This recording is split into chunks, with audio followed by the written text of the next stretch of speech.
सद्गुरु श्री ब्रह्म चैतन्य महाराज गोंदवलेकर, इनका प्रवचन 7 नवंबर।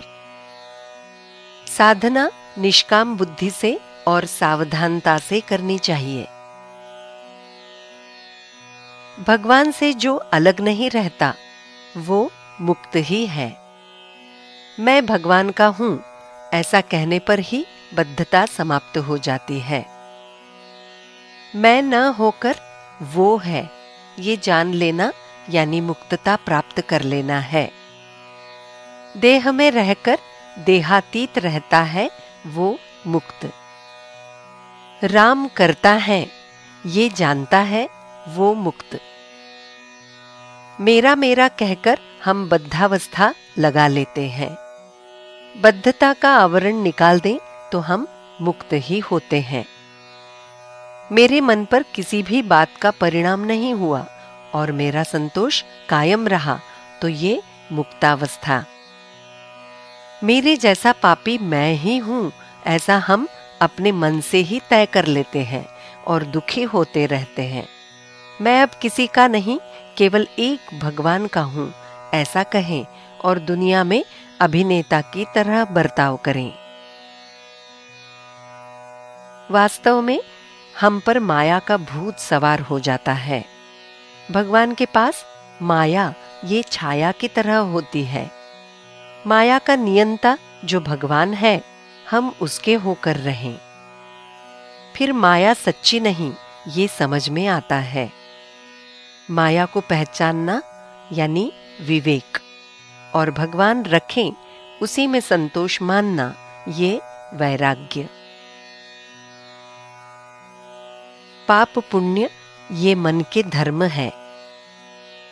मैं अब नाम लेता हूं, मेरे सारे पाप उससे नष्ट हो गए हैं, ऐसी दृढ़ भावना हो गई तो वो निष्पाप हो ही गया समझो।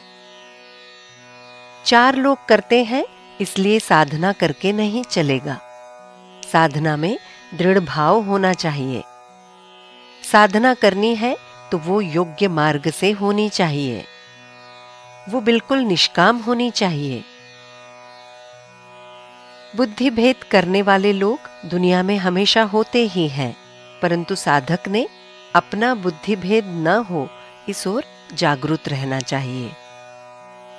कुछ पुरुष या स्त्री आदि लोगों को स्वयं का ऐसा प्रपंच बाकी नहीं रहा होता, फिर भी ये लोग निष्कारण दुनिया के दोष निकालते बैठते हैं। दूसरों के घर जाकर हस्तक्षेप करते हैं। ये बहुत बड़ा पाप है। साधक ने कटाक्ष से टालना चाहिए। जिन लोगों को अपने स्वयं में दोष हैं ये समझ में ही नहीं आता, वो लोग निम्न प्रति के समझें। जिन्हें अपना दोष समझता है उन्हें द्वितीय प्रति के समझें। प्रयास करने पर भी भगवान के आड़े आने वाले दोष जाते ही नहीं, इसलिए बेचैन रहने वाले लोग सबसे अच्छे। साधक ने वैसा बनना चाहिए। परमार्थ में आधी राह में पहुंचने के बाद आगे जाने वाले साधक बहुत थोड़े होते हैं। सच कहा जाए तो साधना और वाचन होगा तो साधक कभी पीछे नहीं रहेगा। ब्रह्मचारी साधक गृहस्थी में हस्तक्षेप ना करें, कारण उसे प्रपंच का प्रेम उत्पन्न हो सकता है। उसने गृहस्थी से 4 कदम दूर ही रहना चाहिए, नहीं तो वही चाहिए ऐसा लगेगा। दुनिया में कितनी ही पोथियां और कितने मत विचार हैं, इतना देखने के लिए समय कहाँ है। इसलिए साधक ने गीता, ज्ञानेश्वरी, तुकाराम गाथा, भागवत या दासबोध ऐसा एक ग्रंथ प्रमाण मानकर उसके अनुसार साधना करनी चाहिए। चींटी पहाड़ पर चढ़ने का प्रयास करती है और कालांतर से क्यों न हो, परंतु पहुंचे बिना नहीं रहती। ये ध्यान में रखकर प्रयत्न में लग जाएं। जानकी जीवन स्मरण जय जय राम।